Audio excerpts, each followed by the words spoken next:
सुनो जरा ध्यान से। ये कथा है श्री जगन्नाथ महाप्रभु के एक अद्भुत भक्त की, जिनका नाम था सदन कसाई। अब सोचो जरा, पेशा क्या था उनका? कसाई थे, मांस बेचते थे, यही उनका रोजगार था। लेकिन मन तो हर समय प्रभु के कीर्तन में डूबा रहता था।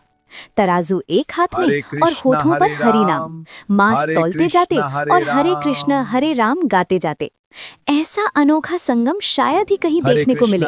बाहर से कसाई, भीतर से रसिक भक्त। और सुनो, उनकी एक अजीब सी आदत थी।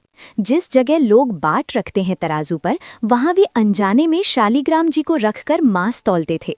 उन्हें पहचान नहीं थी, भाव था लेकिन ज्ञान नहीं था।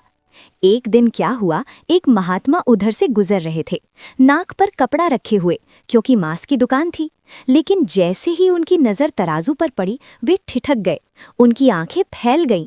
अरे, ये तो साक्षात शालिग्राम जी हैं। वे तुरंत दौड़कर आए और बोले, अरे मूर्ख, तो क्या कर रहा है? ये तो स्वयं भगवान का स्वरूप है, कितना बड़ा पाप कर रहा है।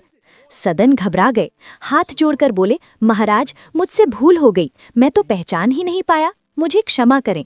महात्मा बोले, लाओ, इन्हें मुझे दे दो। वे श्रद्धा से शालिग्राम जी को अपने साथ ले गए, पवित्र नदियों के जल से स्नान कराया, पंचामृत से अभिषेक किया, इत्र लगाया, चंदन लगाया, चांदी के सुंदर सिंहासन पर विराजमान किया, गले में माला पहनाई, मधुर कीर्तन किया, बढ़िया खीर बनाकर भोग लगाया और फिर रोने लगे। बोले, हे नाथ, आप भी कहाँ चले गए थे? कसाई के यहाँ बैठे थे, अब प्रेम से इस रत्न सिंहासन पर विराजिए। रात हुई, महात्मा सोए और तभी स्वप्न में शालिग्राम जी प्रकट हुए। मधुर स्वर में बोले, सुनो, सुबह होते ही हमें वापस ले जाओ और हमें उसी सदन कसाई के पास छोड़ आओ।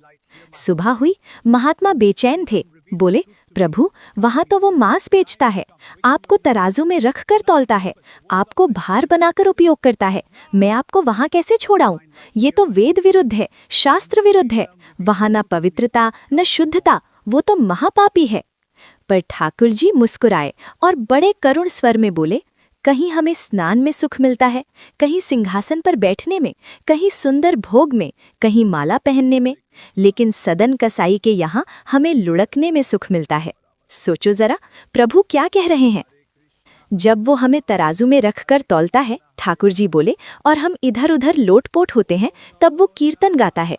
उसका वो कीर्तन हमें बहुत प्रिय है, हमें वहीं छोड़ाओ, हमें उसी के पास रहना है। अरे भाई, कौन जाने किस गुण पर दयानिधि प्रभु रीझ जाए। महात्मा विवश हो गए। प्रभु की आज्ञा थी, वे फिर से सदन कसाई की दुकान पर पहुंचे और